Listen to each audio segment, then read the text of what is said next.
St. Vincent recently posted this picture on her Instagram.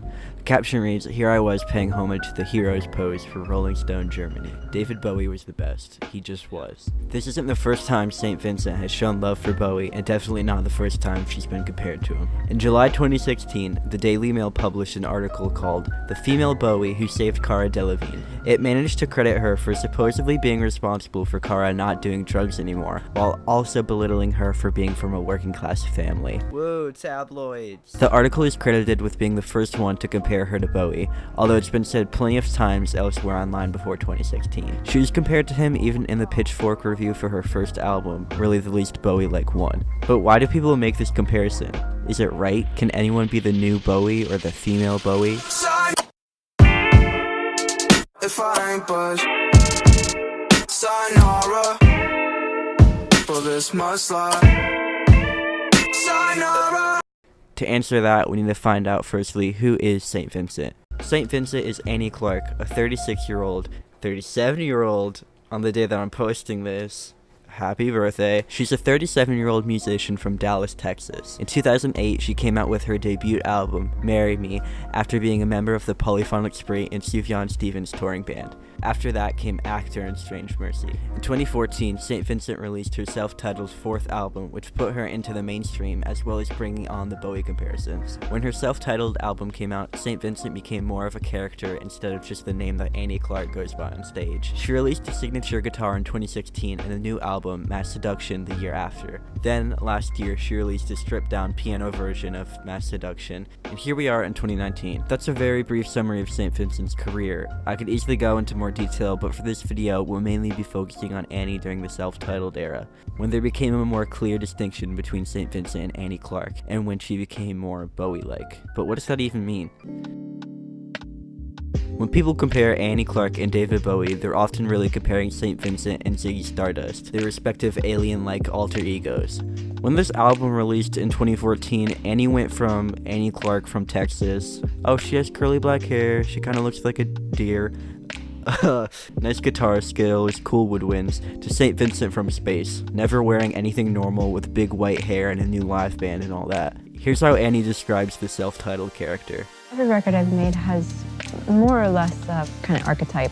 The last record was like near future cult leader. St. Vincent as an album doesn't completely revolve around characters in a storyline, although there's a theme, the digital age and all that, but it's not character and story driven in the same way that Ziggy Stardust and the Spiders from Mars is. What really made St. Vincent a character was the live show, the Digital Witness Tour. It starts with an extended intro to the song Rattlesnake and her dancing to it in a very odd way, and it's not really dancing as much as it is like an extra visual that kind of makes you feel something, as she said it.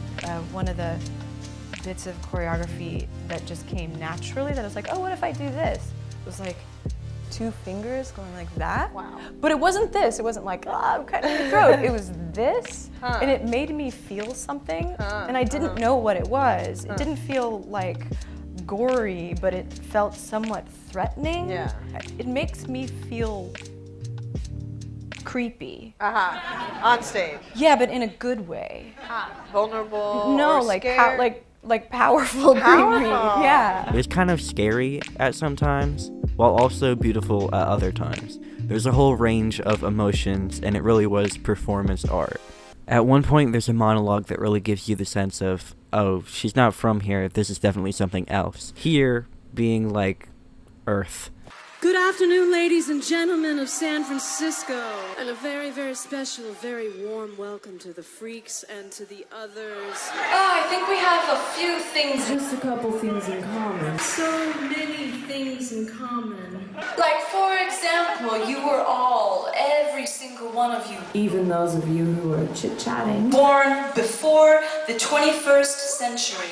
And sometimes when you walk down your street and you don't have your glasses on, you just superimpose the faces of very famous people onto every stranger you see. So you walk down the street and you're like, oh, there's David Bowie.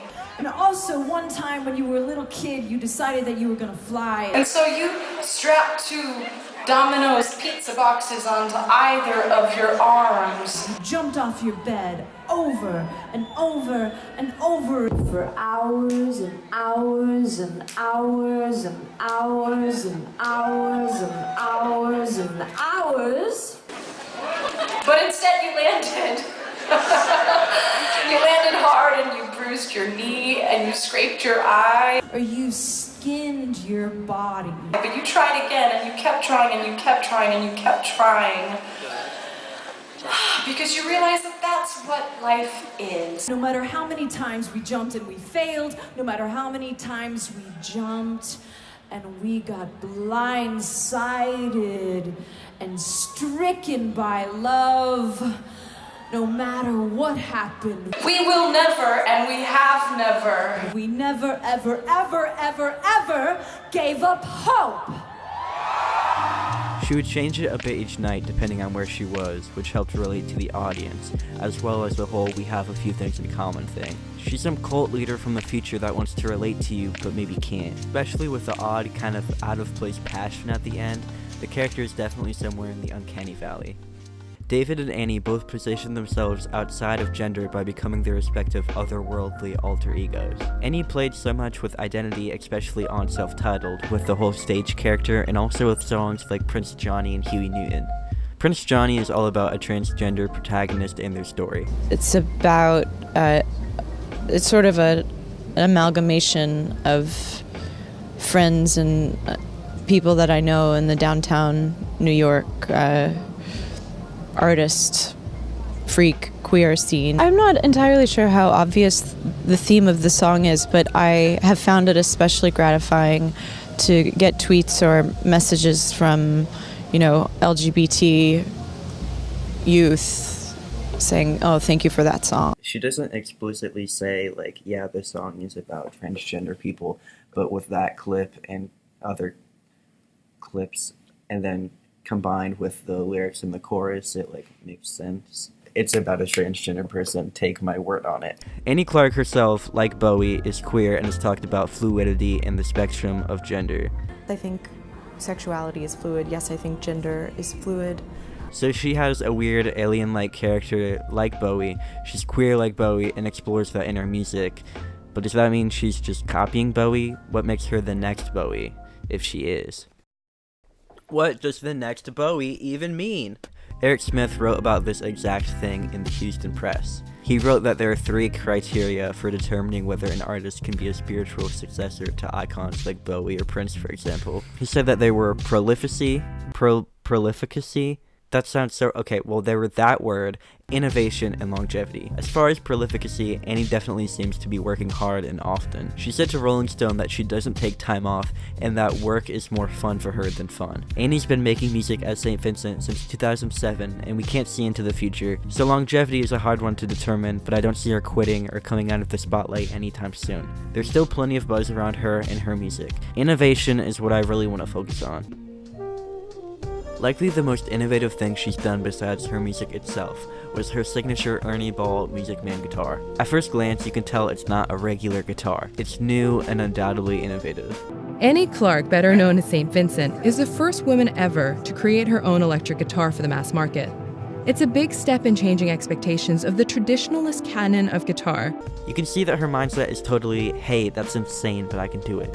A very forward, dare I say, innovative way of thinking. One of the ideas in this latest iteration of the tour and everything was like, is this okay? And if the answer is, I don't know, then it's like, great, let's go forth, forge ahead. It's safe to say that she's innovative and hardworking. The thing keeping her from being a Bowie or Prince level icon is that she's not exactly as mainstream as they were. She could still be the spiritual successor to Bowie already, right? Or is she just inspired by him and therefore similar? David Bowie is Annie Clark's idol. Even if it weren't for her saying that, it's easy to tell. The white version of her guitar is called the Thin White Duke. She gave a whole talk in Chicago about him, and her song New York is in part about him and his death, and much more. She's definitely inspired by him and deeply affected by his death, as she talks about here. Bowie was the best. I mean, he's the best that we had, I think. And it was the first time in my life that I cried for somebody I didn't know. And there's a specific feeling that I get listening to Bowie that is like mania, anger, melancholy, ecstasy, kind of all wrapped into one. That kind of feeling like you want your body to get outside of your skin. Right. That nothing else, no other music does for me. Annie Clark's self-titled era character was in ways like Ziggy Stardust, but it wasn't Ziggy Stardust. It was a whole new thing that reminded people of Ziggy Stardust because it was queer and weird and otherworldly. And the Mass Seduction character was like Prince in some ways, but she wasn't copying Prince at all.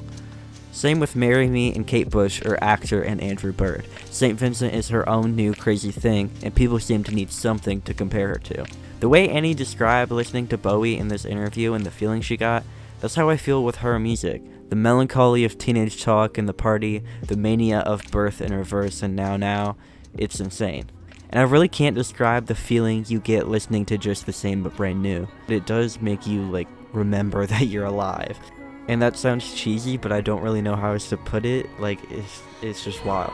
Seriously though, she's original, inspiring, and innovative enough that me and plenty of other people have gotten this obsessed with her and her music. And that wouldn't happen if she was just a Bowie clone, the female Bowie. She's something new that people can't really describe. It's too weird, so they compare it to another incredible musical weirdo, David Bowie. St. Vincent is St. Vincent, not the female Bowie. Thank you for watching.